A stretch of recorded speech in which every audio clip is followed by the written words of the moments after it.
The following is a production of DallasCowboys.com and the Dallas Cowboys Football Club. How about them Cowboys? Yeah! Go Cowboys! This is Talkin Cowboys. Streaming live from the Dallas Cowboys World Headquarters at the Star in Frisco. CeeDee Lamb, touchdown. Parsons has second. Prescott keeps it, and he bangs it in for the touchdown. And now your hosts, Isaiah Stanback, Patrik Walker, Josh Rodriguez, and Kyle Youmans. Ladies and gentlemen of Talkin Cowboys Nation, I have an announcement for you. This is the first show of week 1 of the 2025 season. It also, because it's a Thursday night football game, happens to be the last show before the Philadelphia Eagles matchup on Thursday in week 1. So I hope you're ready, because we have the whole cast and crew ready for you to rock today. We have Patrik "No-C" Walker. We have Josh Rodriguez. We have Chris Beam in the back. I'm Kyle Youmans. Back in the saddle with a back brace on. That's right. Is Isaiah Stanback in the building, because it's a Say It With Your Chest Tuesday here on Talkin Cowboys, presented by Black Rifle Coffee Company, live from the Star in Frisco, Texas, in the USC studio. It is time to break it down, because it's regular season time around these parts. Oh, yes. Woo! I have a question for you, Kyle. I'm fired up. Yeah, I have a question for you. What's that? Are there any other shows on this platform that break it down like we do? No. Okay, I was just wondering. The same way we do? No, definitely not that. Whilst also engaging with the fans the way we do? Nah. With the kind of aura that we deliver? Definitely not. The aura. With the eye candy? Oh, this is our all podcast? Nobody has eye candy that we have. This is all aura. That's right. This is all aura. That's right. I'm ready to get into this. Do it. Because Isaiah, one, it's great to have you back. High five. We haven't had you back Air since five. Air since your five. back surgery. Bro, Glad You doing all right? it's these 3 weeks. It's been a 3 weeks, bro. Yeah. Calling multiple preseason games, calling HBCU Classic games from Canton, Ohio for the NFL Network, flying from Texas to Cali, from Texas to Ohio to do NFL Network broadcast. And I'm sure you're just hunky-dory. You haven't had a single lick of pain the whole way. Good thing you didn't have major surgery you during that know, time. like, it's fine. I don't know what I was Good thinking. thing they but didn't made it crack through. into your spine or anything. Bro, yeah, the whole back surgery thing was crazy. It was something that was needed. Everybody's like, why'd you do it now? Because I had to do it at some point. It was either like do it after the season and be miserable the whole offseason, or do it during the season and be distracted, by the work. So I had to get it done. My whole spinal fusion was necessary because my spine was collapsed. It was displaced. All the things. So they had to pull my spine back in place, raise it up, put an insert in there, screw it in. Went through the front, by the way. Okay. They went through my stomach. Okay. Moved everything out the way, got to my spine, put the insert in, turned me over, used a robot to put the screws in through my back as well. So I'm a half-inch taller now, boys. Really? Yeah, how about that? Wait, what? Yeah. That was the real surgery, actually. That was the real surgery. It wasn't a back thing. We need some new combine measurements. Yeah. We need new combine measurements. They had me at 6'2" and a half at the combine. I'm officially 6'3". So officially 6'3", 250 now. That's that. No, so no. The first week sucked. Shout out to my wife Natalie, who literally held me down, picked me up, did all the things. I'll keep away from some of the stories that we had behind the scenes that she had to deal with, but she was awesome through that first week. That second week got a little bit better. Then I had to start traveling, and that was that.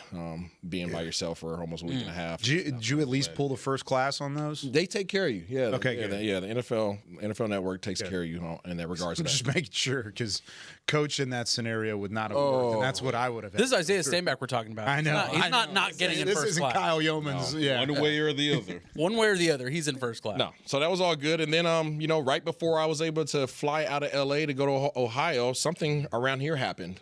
Yeah. That they did it right before the Friday show on Good Morning Football, so that was awesome. Yeah. Being at the table, having to address all that stuff, because everybody's it's like, your "So, fault." Isaiah, how about them Cowboys?" So What did they do? the whole Michael Parsons thing. Obviously, I know you guys already covered it, but that was We wild. want your take. You want my take on it? First of all, I did not believe that the Joneses would pull that move. Same. And there was nothing in me that would state that you have a generational player like that and you will actually make the move. Now, Is it that team, or is it the move in general? No, just the move in general. Just the I mean, move in to have a talent like that and to let him go, that takes some gusto. That takes some gusto, regardless of whatever reasonings you may have. That still takes some cojones in order to pull that off. It takes a gamble, if you will. It's a gamble. Okay, speaking of that, it did. If I was thinking about this maybe a day and a half ago, and at the end of that documentary, one of the final, I think it was the final episode. There's a clip that went viral where Jerry's talking to Rams ownership, and he said, "Oh, I just don't have the cojones. I don't have the guts to make the trade that you guys did with Stafford and Goff." Talking about the Rams Stafford Goff trade. And he's like, I don't have the cojones to do that. And so that went viral. Of course, Cowboys Twitter, Cowboys everything picked it up. And then we see a move like this.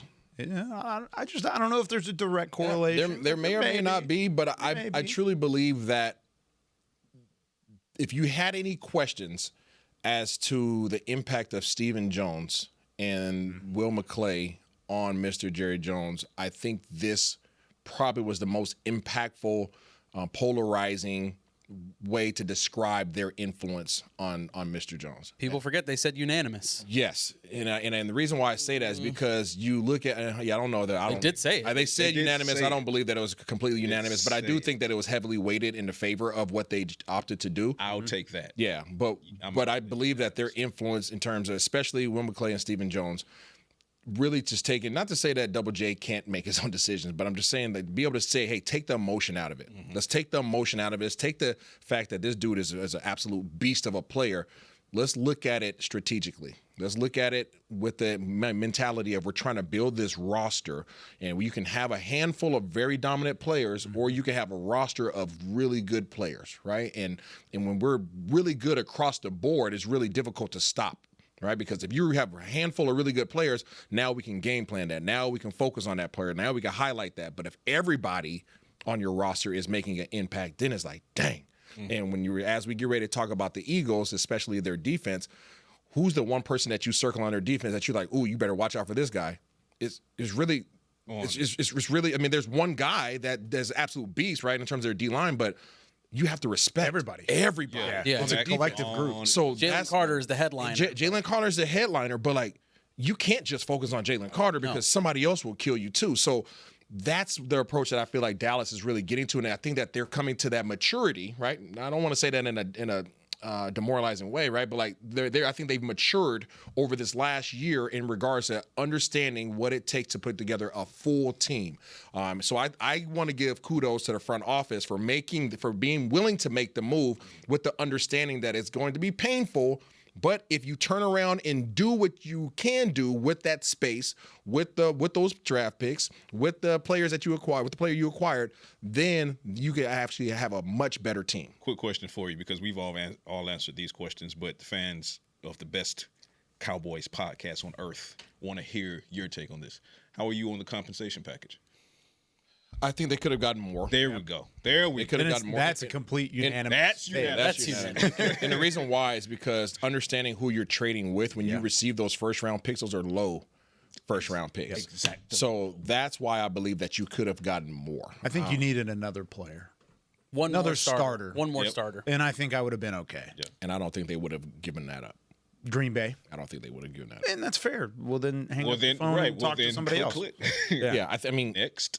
if it was, I think there's a handful of teams that I probably would have called in regards to that. And I think one of those to address the areas of your concern, Baltimore probably would have been high on my list in terms of not having to deal with them in your conference and them having some depth at the defensive line position. That would have also been late first round. Late first round. No, for sure it would have been late first rounder. But in terms of teams that have additional guys that you can utilize, in terms of the positional need that you have, doesn't strengthen an NFC opponent. Yeah, but I do again. Everybody asks me, well, what do you think about this? If they use the draft picks, if they use the salary cap space, if they use additional money, What I say, KY? then it's all. Then the Cowboys as an organization can be looked at, and you can say, "Good job on the trade," and they did that. right? The first step they did was go out there, let's secure DaRon Bland. And I would imagine the next step's going to be Tyler Smith, right? And then after that, then you could use those draft picks and say, hey, we can either use these draft picks to go acquire somebody else that's an impact player, because it's hard for an organization to turn down an offer for a first-round pick, even if it's a low first-round pick. If you have a starter on your team, maybe they were a former All-Pro or Pro Bowler, and you say, hey, I want that guy, I'll give you a first-round pick. Almost every GM is going to be like, "What you say now, Chuck?" Yeah, because they heard first. Yeah, they heard first round picks, right? So they're all ears, regardless of where it's at, right? So I believe, especially teams that need to get some depth and that have some salary cap issues, right? But they want to add some more impact players. So I think that they are in a really good position. I am intrigued, and I'm proud of what they've already done, but I'm intrigued as to what else they're going to do, because there are some more holes that they need to fill. This is the whole compensation package debate, and it can be ended by one thing, and that's hitting on whatever they do next. Yep. And that's what Patrik said last week. That's what Josh echoed last week. We talked about this ad nauseum, so I don't want to harp on Micah Parsons as much anymore. Because Eagles. Got your thoughts. But they have hit the first domino. DaRon Bland, 4-year deal, 4-year extension. Awesome for him. I love it for DaRon. I mean, I think all of us across the board have gotten to know DaRon since he was drafted a couple years back, and he's one of the salt-of-the-earth guys in that locker room. Just an incredible player. Super deserving. What he's done to work to get to this point, to overcome adversity, to be who he is now. I love this for him, and I don't know how you can be critical of this move. It's a great deal. I don't know how you can be critical here. It's great. It's a great deal. And if you consider like how much he's guaranteed, 36.3, you have a potential out in 2027. Which would essentially be a $36.3 million deal with $13 million in dead cap, something that you could definitely get over. But you also consider how many other fifth-round picks have been extended like this, like you have to go back to 2020 when you look at a George Kittle who was signed a 5-year extension, $75 million in 2020, and then the most recent example was Diamador Lenore in last year, 5-year extension, $92 million.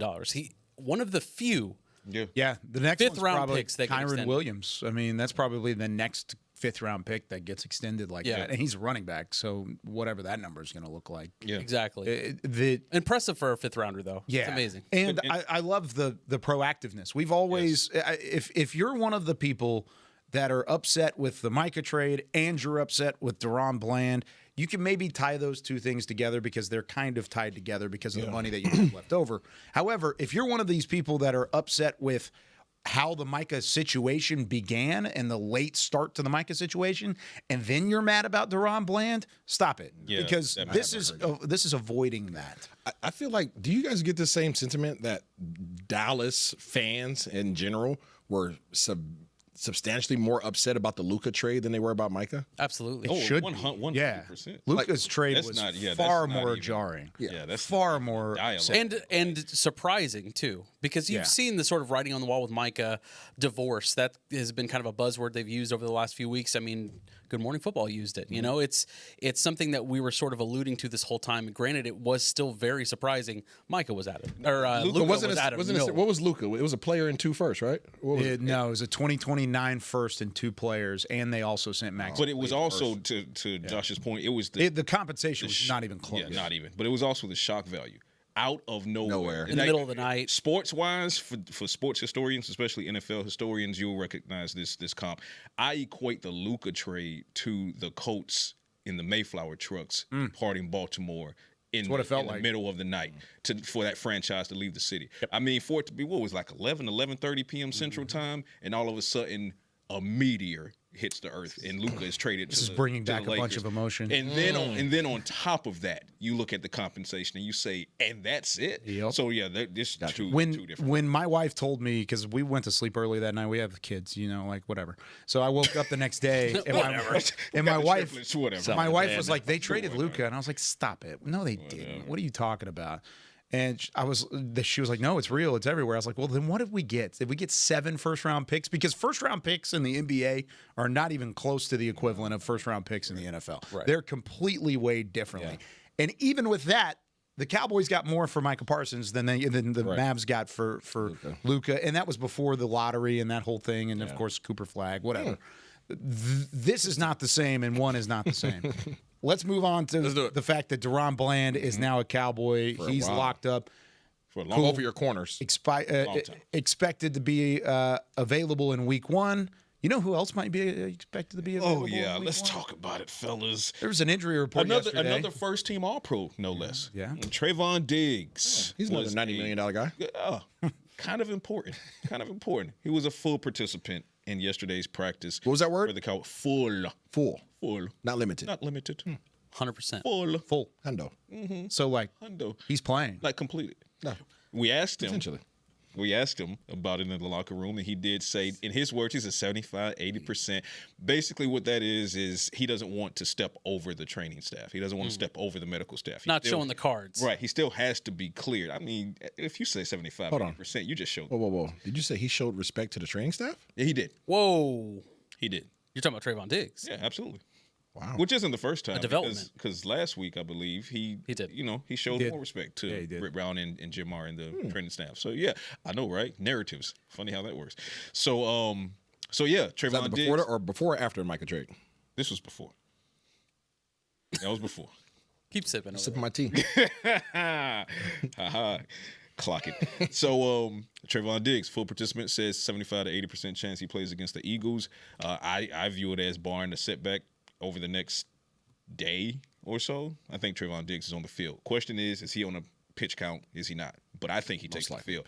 That would be absolutely huge for the Dallas Cowboys. What did we talk about? Time and again, which position was in arguably the most dire straits? It was cornerback. You didn't know if Trayvon would be ready. You didn't know, where they would play DaRon, so forth and so on. So what do? You make sure DaRon's locked in.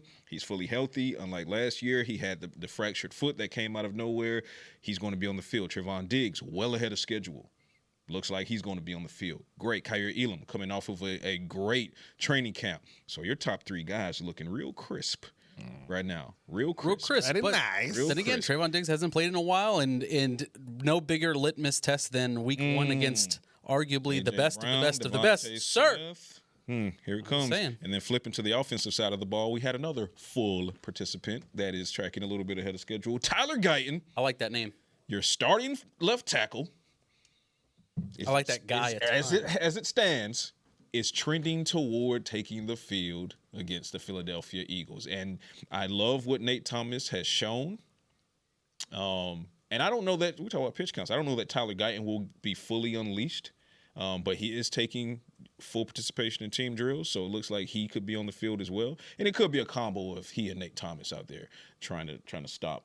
The good news, hopefully a tight end or two. Well, the good news is when it comes to the Eagles, as we foreshadow the Eagles, when it comes to the Eagles, they're not the giants when it comes to the edge rushers. They're not some of the better edge rush team as far as depth is concerned, right? Fair. As far at you, depth, right. Yes. You don't point at the Eagles, and Isaiah makes a good point. There are guys that you're like, okay, Jalen Carter's the headliner, and there's like a Zach Bond, and okay, those guys can impact games. But at the edge, there's no one that you look at and say, oh, that's that dude, right? Like you will on the interior. So I'm not saying it's going to be an easy go for the Cowboys on the edges at all. What I'm saying is this at the edges may not be as difficult a game as if you go against the Giants. It's not week 1 from last year. Exactly. At that position. So we'll see. Tyler Guyton, full participant. Trayvon Diggs, full participant. Cowboys trending in the right direction health-wise. Now, unfortunately, Perrion Winfrey did miss practice with some back tightness, which now doesn't matter. However you feel about the Micah trade, good, bad, or indifferent,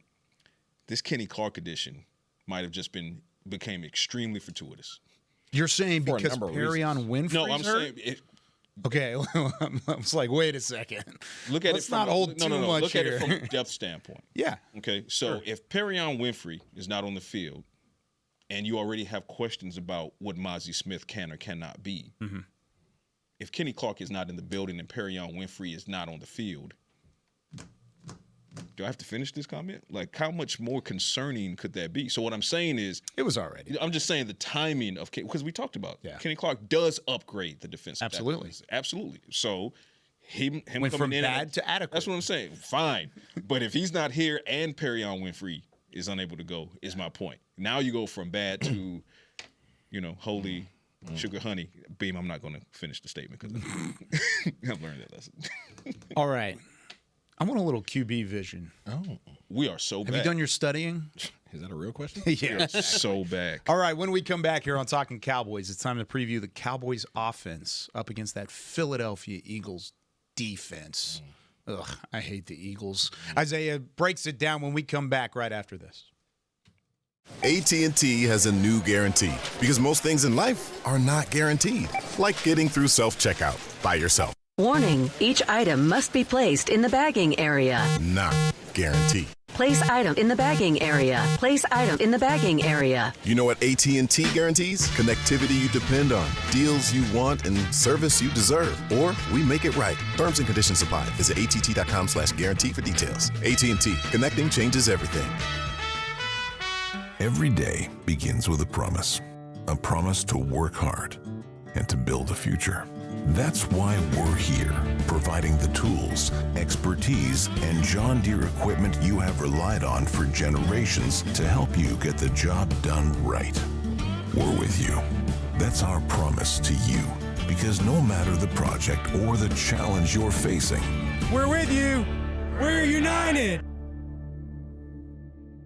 If you're looking for fresh American roasted coffee that gives back, you need to head to your local grocery store and pick up a bag of Black Rifle coffee. That's right, America's coffee is now available in the coffee aisle of a grocery store near you. Black Rifle Coffee Company is veteran-founded with a mission to give back to those brave men and women who have served our nation. Every bag, box, or can you purchase helps support that mission. Head to your local grocery store and roast yourself some Black Rifle coffee today. As America's leading business lender, Bank of America is on your corner and in your corner. With over $9 billion in business loans and more than 140 business specialists right here in North Texas, we help businesses thrive so communities prosper. What would you like the power to do? Learn more at bankofamerica.com/local business. Bank of America, official bank of FIFA Club World Cup 2025. Copyright 2025 Bank of America Corporation, all rights reserved. Back to Talkin Cowboys.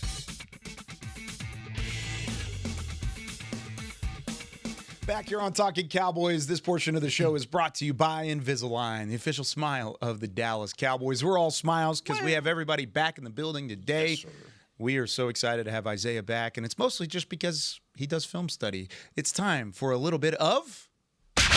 Wide 80. Wide 80. It's time for QB Vision with Isaiah Stanback.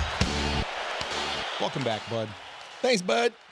I need you to wear the strap, the play. Oh, I playbook. should. Ooh. I should get that for those that are the visual. You've got a listeners. couple at home. But to usher us back in officially, you have to do the voice. Guys, well, we're back. Week 1. No, really excited about this matchup, you guys. Obviously, the Philadelphia Eagles, as much as you might despise them, you got to put some respect on their name. No. They are the defending champions. These guys return fake news. Arguably the best defense from last year. As the Dallas Cowboys now approach them, they're not the same defense, and Dallas does not have the same offense. So we can look at last year's film all we want to. The reality is, last year, Dak Prescott did not play against the Philadelphia Eagles. No, he did not. At all. No, he did not. The reality is, last year, they had a dude in the middle named Milton Williams. He's no longer there. Former La Tech Bulldog. So they have some pieces. They don't have big play Slay, who wasn't necessarily a big play guy no more. They don't have a handful of guys. However, this Eagles team returns, and those guys that you mentioned are some of the 3 of the 5 guys that are not returning for these guys as starters. They had 17 returners of 22. When I say that let's get to what they want to do. Okay, what they want to do and what they have shown against you in the past is these guys want to be a single high team. They will show 2 high safeties. And the reason why this is important, listeners, is because that is the first thing that the quarterback identifies when he comes in the line of scrimmage. Where are the safeties? So if I find my safeties, those guys are back there. They look like they're playing too high. All right, now I work my way down towards the line of scrimmage. When the line of scrimmage, you guys heard, I don't know if you guys listened to our .com, DallasCowboys.com, a lot of great interviews, but Dak Prescott is on record saying that they don't show a lot. They don't do a lot. And that's very true. These guys play a very simplistic Vic Fangio defense. However, they are very selective and effective at what they do. The big fellas up front allow for them to play simplistic. They allow for them to play fast. And when I say the big fellas, let's talk about it. Jalen Carter, 98. You got to find him. You got to know exactly where he's at, and you better buckle up your bootstraps and tighten up your belt because he is coming downhill. He's a big force who not only can stuff the A-gaps, but he also can pass rush. He's a problem. He is the problem on the defense for the Philadelphia Eagles. There's another dude who necessarily hasn't played up to the level that I feel he's capable of playing that, but he's a house in Jordan Davis that's going to be playing right next to him. Those two big fellas in the middle are huge. They allow for their linebackers to run and hit, and their linebackers are active. Their linebackers are very smart, and their linebackers are very physical. Zach Bond is a problem. Nolan Smith, who actually had opportunity to get to know a little bit this offseason by being on GMFB, he might be one of the most passionate football players that I've met. Go Dogs. I said it before, Patrick. Really, I wasn't going to do it. I wasn't going to do it. The only other player that has given me that feeling in their presence is Demo. Oh, cool. Like he's like that, like super passionate, wants to learn. This is one of our guys. Yeah, for sure. Go. But those guys, and the reason why I say you have to highlight those two guys, you highlight those two linebackers, and then you have to obviously go straight to Cooper DeJean. Cooper DeJean, to me, is like another. Even though he's a cover nickel and all that kind of stuff, he likes to insert himself into the box along with Reed Blankenship as well. He's got hands too. Huh? He has hands too. He has hands too. But those guys, the reason why I bring those guys up is because that front line doesn't allow your offensive line to get past them. Yep. Right? So if you're blocking these guys up front, you have 5 offensive linemen, but 2 of those guys are taking up your middle 3. Now, the defensive ends, your tackles are responsible for those guys. Last time I checked, that's 5 on 4. Mm-hmm. And if it's 5 on 4, then who can get up to those 3 guys at the second level? Nobody.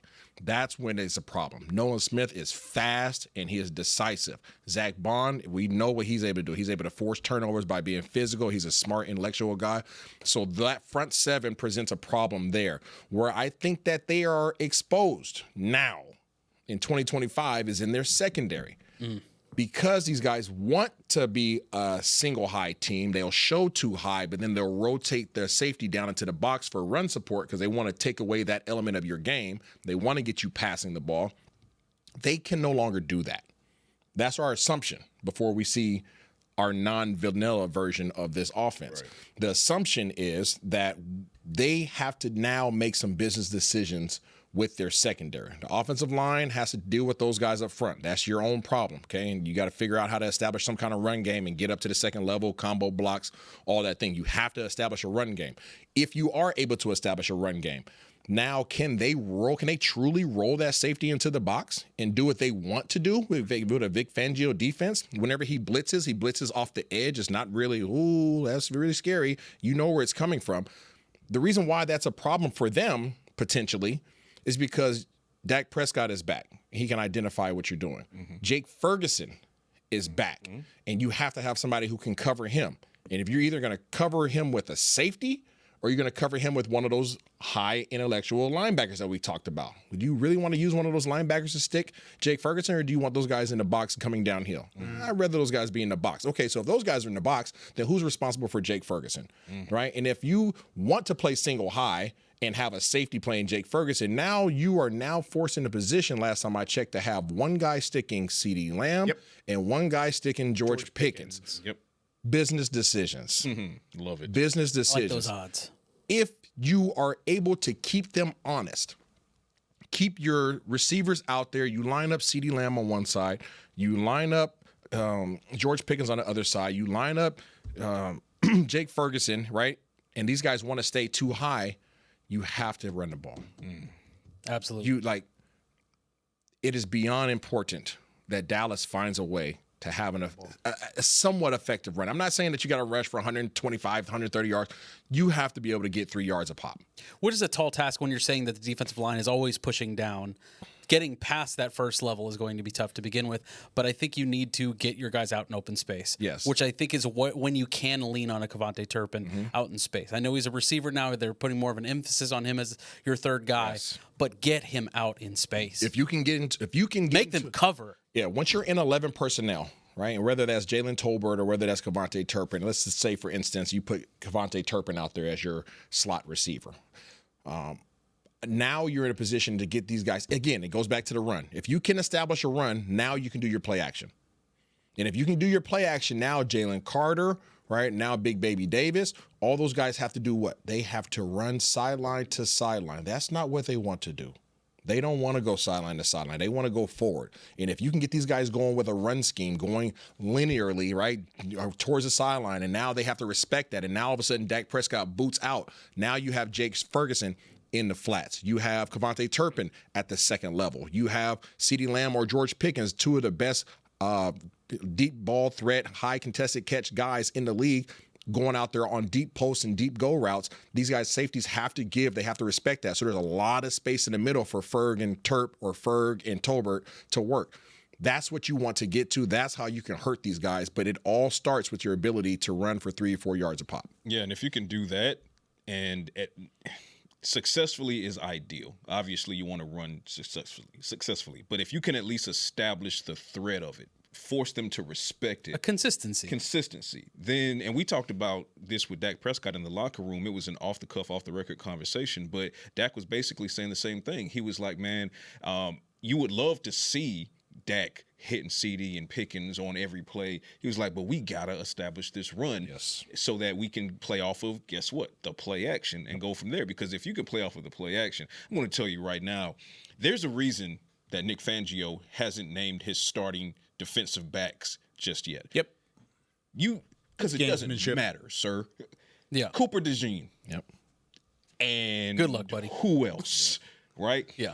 Quinion Mitchell, he doesn't have the stripes on the wall, right? He doesn't have the skins on the wall, okay? And he has some coverage issues. And I'm going to tell you, say go Dogs, okay, for as much as we know what Jalen Carter is and Jordan Davis can be and Nolan Smith can be, I said this before the draft, and I'm going to stand here and say it again. Ringo is toast, absolute toast. He doesn't stand a chance. However, there's a chance that he's going to be one of the starting boundary corners when the Cowboys take the field. Yep. I'm taking CeeDee and or George Pickens against most cornerbacks most of the time. Against Mitchell and Ringo, if you establish this run, holy crap, the game that and establish. And I know people listen, when I say establish, I can't speak for anybody else. When I say establish the run, I need 3 yards. I need 3. Like most people are going to say, I need 5 or 6. No. Let's be realistic. If I can get 3 yards on first down, if I can get 3 yards on second down, and 7, now you're third and 4. Yeah. I'll take 3rd and 4 all day long with the weapons that I have at the receiver and tight end position. 3rd and 4 is not bad. It's not, because it still gives you several options. Everything from the playbook. You have everything's open. You just can't get behind the line on first down. You cannot. And get yourself in second and long situations. That's just time and time again what we were faced with the Mike McCarthy era. Right. And now this offense, what it has going for it is the fact that it's not like that. It can be disguised in other ways. What did Brendan Schottenheimer say in his very first press conference? It's like, we can do that. Yeah. We can add motion. We can hide things. The biggest thing that the Cowboys have going for them is the freaking the glasses with the nose on it, dude. They're disguised right now. They have the what do you got going on over here, Bat? Like they can do that all day, every day.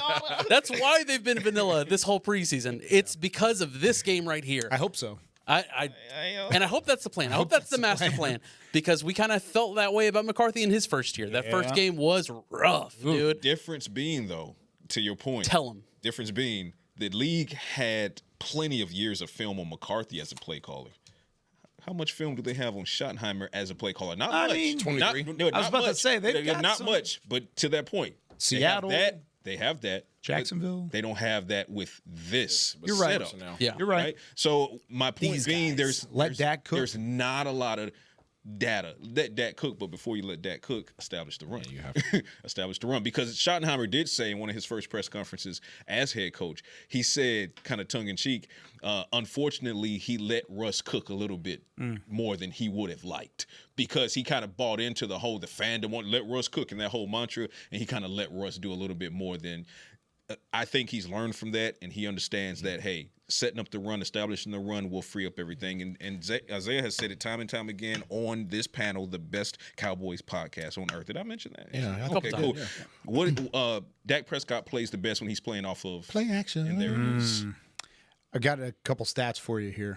This is just cold hard stats. I like science. Okay? So this is factual. Cold hard. So if you want to disagree with it, then go ahead. But it's factual. Dak Prescott is 4-1 versus the Eagles since 2021. Yep, factual. Like 2-1 when Philly plays Jalen Hurts. So you can't even throw that out there that he hasn't played Jalen Hurts. He's won 2 of the 3 games. Only starting quarterback with multiple wins versus the Eagles since that 2021 season. The only one. You want to know his stats in those games? Come on with it. 4-1 record, like we said. Tasty. Completion percentage, 71%. Delightful. Passing yards per game, 305. Delicious. Passing touchdown to interception ratio. This is where it gets interesting. 16-1.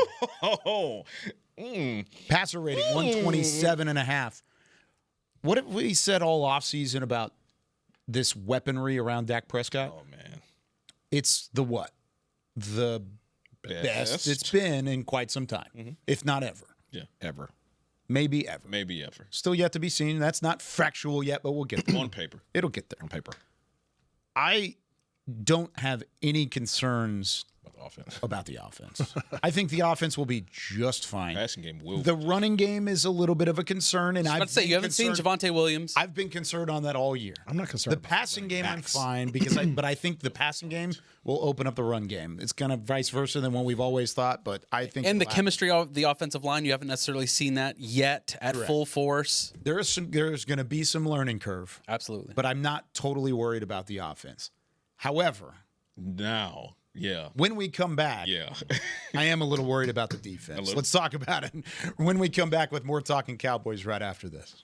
A little, he said.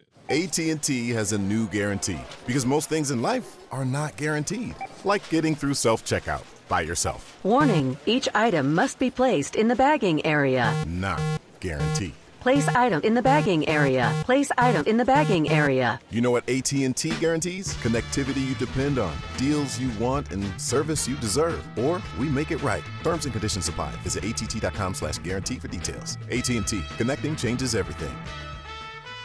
If you're looking for fresh American roasted coffee that gives back, you need to head to your local grocery store and pick up a bag of Black Rifle coffee. That's right, America's coffee is now available in the coffee aisle of a grocery store near you. Black Rifle Coffee Company is veteran-founded with a mission to give back to those brave men and women who have served our nation. Every bag, box, or can you purchase helps support that mission. Head to your local grocery store and roast yourself some Black Rifle coffee today. Welcome back into Dear Doctor, the show where I answer life's questions with an ice-cold can of Dr. Pepper. Sheila, let's hear from our next caller, would you? Dear Doctor, my friend supported me during a tough time, but what's the right gift that says, thanks for being a shoulder to cry on? Okay, this one's easy. I say give her a delicious Dr. Pepper.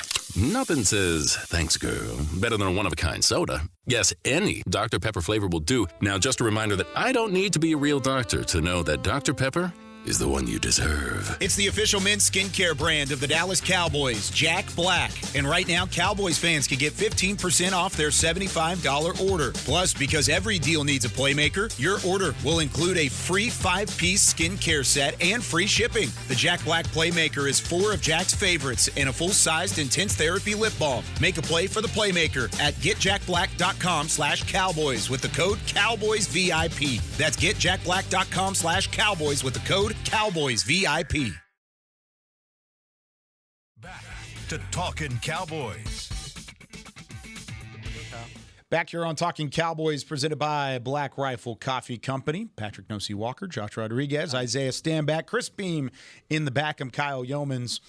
Cowboys defense versus Philadelphia, and then we've got our pick'em just for this game today. We'll pick the rest of the games on Friday when we come back. But what position group will be challenged the most by this Philadelphia offense? Because they can win in a number of different ways. The answer is yes. Just all of them? All of them.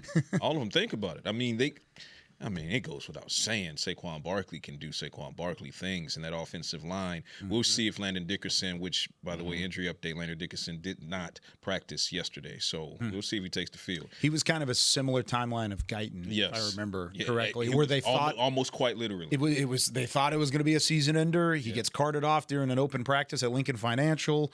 People are saying it's the end of his season, and then all of a sudden it comes back. It's like 4 to 5 weeks. Yeah, so there's a chance he misses the game. Yeah, but I mean, Saquon Barkley's going to do his thing with or without Landon Dickerson. Obviously, without Landon Dickerson, they take a slight step back. But offensive line, still one of the best in the league. And then A.J. Brown, Devontae Smith, Dallas Goedert. Yeah, those guys are kind of good at what they do. The secondary is a big question mark for me. I mean, if you're looking at Trayvon Diggs, who hasn't necessarily played in a while, coming back from injury, and you look at DaRon Bland, who had a bad offseason, he got his contract extension. So, I mean, he had a down year, let's say, last year. I mean, he lost almost half the season. Exactly. And then you're looking at a guy like Kyer Elam, who has been, for me, like the best defensive player you've had since OTAs. Yeah. Just amazing. I don't see who could argue that. He needs to be that dude on Thursday. Embarrassed, but he needs to be that dude that we've seen. I'd put Kyer above Marist, but yeah. And speaking of Marist, is he going to spy Jalen Hurts all game? Like, are we going to have a spy for Jalen Hurts? That's a good question. I know, Isaiah, in the past, you've said you don't want to spy Jalen Hurts because they can hurt you in different ways, right? Yeah, last year, actually, if you go back to the first game of last year, Dallas actually did a pretty good job up front of kind of keeping him contained for the most part, but then he got out. Right, when he got out of the pocket, if he was able to escape, because DeMarvin Overshown was on his tail in that game. Once he got out, there was nobody responsible for him. So like his ability to extend drives with his legs and getting out the pocket like that killed Dallas in that first game. It really did. Yeah. So I mean, I'm not a big fan of using somebody to spy him because they have so many other weapons. Whenever you spy, you're taking that person away from coverage. Yep. But at the same time, if he's able to escape the pocket some way, if you're not able to collapse that pocket and not allow him out, if he does get out, then he'll hurt you. But I will say, I do think Marist is going to impact this game in a major way. I think the linebackers are really going to be featured heavily in the outcome of this game as far as Cowboys linebackers are concerned, because Cowboys are still trying to figure out the defensive interior. They need to figure out what the post-Micah era looks like as far as rotation on the ends. So it looks like Dante's going to get the start. Sam Williams going to get the start opposite Dante Williams. And then, of course, you have Ezraku and Nealon. Those young guys will come in. And hopefully they can – that four-pack, which is a mix of proven ability in Dante and very high ceilings in the three young guys I just talked about. I'm confident in those guys, and they can kind of get off the ends. But that defensive tackle position, is Kenny Clark going to hit the ground immediately for the Cowboys? I'm confident in Oso Digizua, and I love what Solomon Thomas has been in training camp. Looks like he, under Matt Eberflus, looks like he's ready to cook. But that nose tackle position has me a little bit nervous until I see what Kenny Clark looks like in the mix. So that means the linebackers are going to play a huge part. Marist, I think he's going to eat well. Kenneth Murray, we'll see what Jack Sanborn can do. And Damone Clark, don't go sleeping on Damone. He's coming off the best offseason of his career. One of those things that, at least defensive-wise, that concerns me is Sam Williams starting at edge. To me, I mean, it's been a while since we've seen Sam Williams play, and when he did, he was getting a lot of flags. It was very undisciplined football. He talked about that yesterday. He talked about it yesterday, and you hope that the maturing process has begun, and it's set here with him now. I'm concerned that something like that might creep up. I'm concerned it might not be a clean game. I'm concerned of the flags that have sort of alienated the Dallas Cowboys amongst other teams in the NFL over the past few seasons. I mean, for as long as I've been watching, the flags have been an issue.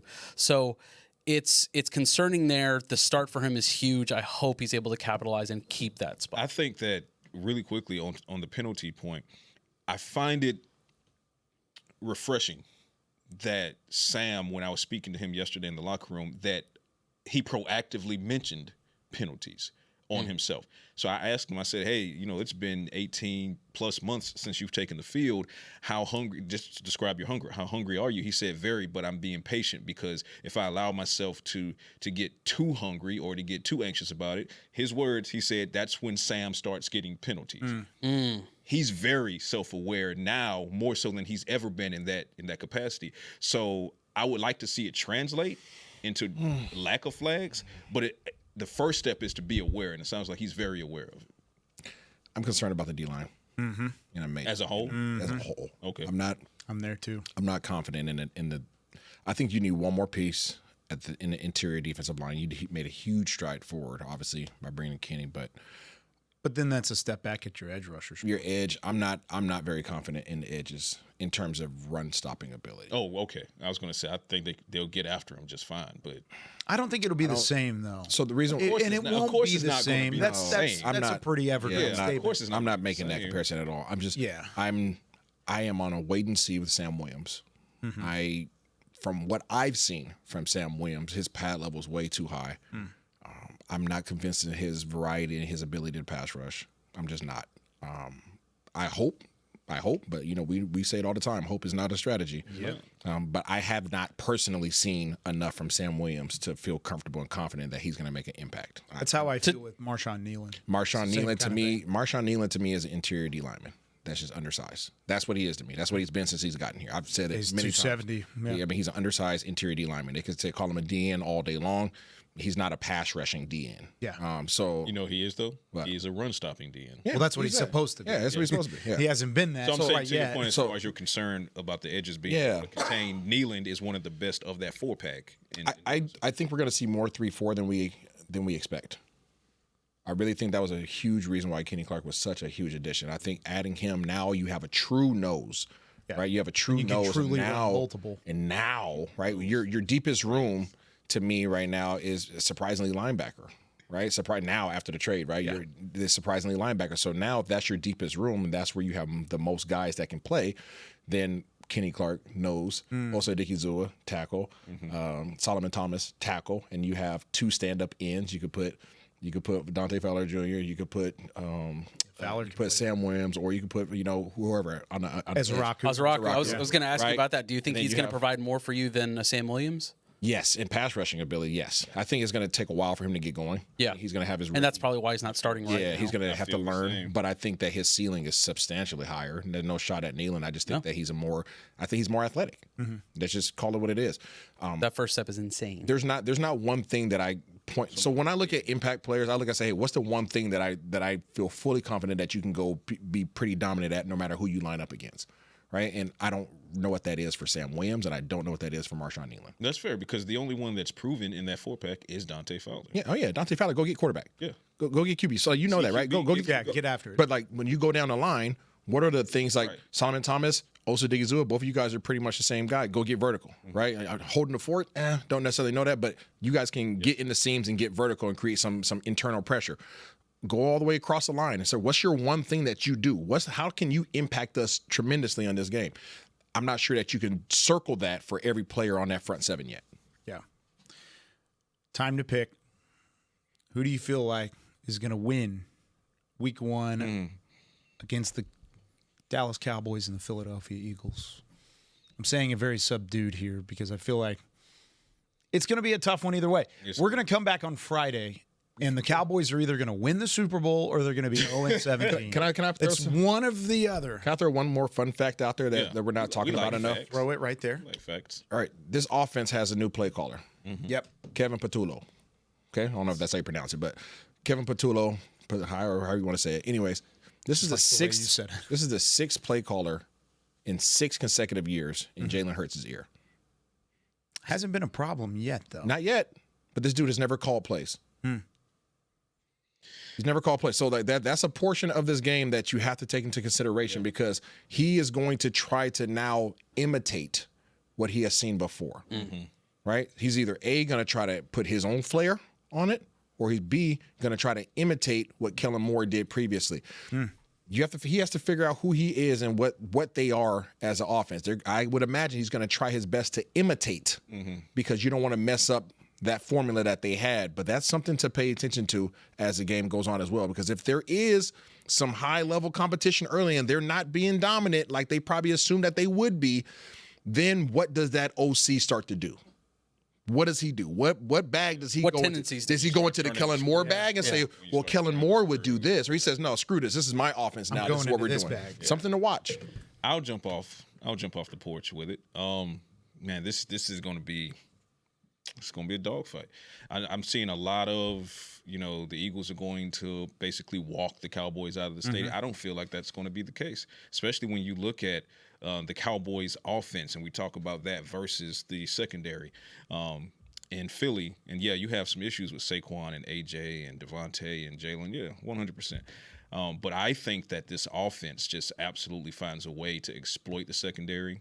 I don't think it's going to be an explosive game, but I think it'll have explosive plays for the Cowboys. I think Cowboys finish with 27 points. And I think they win on the leg of Brandon Aubrey. I think 27-24, and it goes to the wire. 64-yarder? Wow. So you're picking the Cowboys Outside? week 1. You don't put limits on DA. And that's true, but hopefully not. Because if you're depending on a 64-yarder to win the game, it means you didn't move the ball down the field. Easy for him. It's easy money, but don't it's easier money? 40, 30. You know what I mean? So, I think Brandon Aubrey gets you this game at the buzzer. Quickly, because we have to go. Yep. I'm going to say Dallas 26, Philadelphia 23. Wow, so you're picking a win too. We're right there. Picking 27, 24, go Cowboys. 26, 23. I see this game almost like what Baltimore was last year. You remember that Week 3 matchup against Baltimore? It was not. It was at home, but going into it, Dallas was not playing well. They had just gotten their doors blown off by New Orleans. And Baltimore was trying to figure their things out, but they were the better team across the board. And I thought they were going to get run out of the gym, and they didn't. They fought back. It was 25-22 was the final. They just fought, and they were never really out of it. I think that's going to be the case this time. I think they're going to be right there. They need to make one or two big plays, but they just probably won't get it in week 1. I think they fall 34-31 on the road. Ooh, that's a lot of points. But I do think it's going to be a lot of points. But again, here we are. I think the offense is going to click. Close game. Yeah, I think the offense is going to click. I think Philadelphia is just going to click a little bit more. Interesting. I don't know who the Cowboys are yet. That's fair. I know who the Eagles are. 100% fair. There are a number of players that we have to see who are going to be your impact players specifically on defense. And until we have that answer, I have to give the nod to Philadelphia for that reason. I think it's going to be 27-21. Philly, and just because I know who their guys are, we're sitting here with question marks over our head in terms of who those guys are for Dallas. Pickens gets at least one touchdown, and I think he's going to be one of the huge determining factors in the Cowboys getting this. Hopefully so. Hopefully so. Either way, we're going to be back on Friday to break it down, win or lose for you here on Talkin Cowboys. By the way, our comment of the day, Choppin said, did Isaiah get a second opinion on his back to show up today? I laughed at that. That's our comment of the day. That's going to do it for us here on Talkin Cowboys. Patrik Walker Josh Rodriguez, Isaiah Stanback, Chris Beam in the back. I'm Kyle Youmans saying so long. We'll see you on Friday. Go Cowboys. Go kick the Eagles' butt. This has been a production of DallasCowboys.com and the Dallas Cowboys Football Club. How about this, Cowboys? Yeah!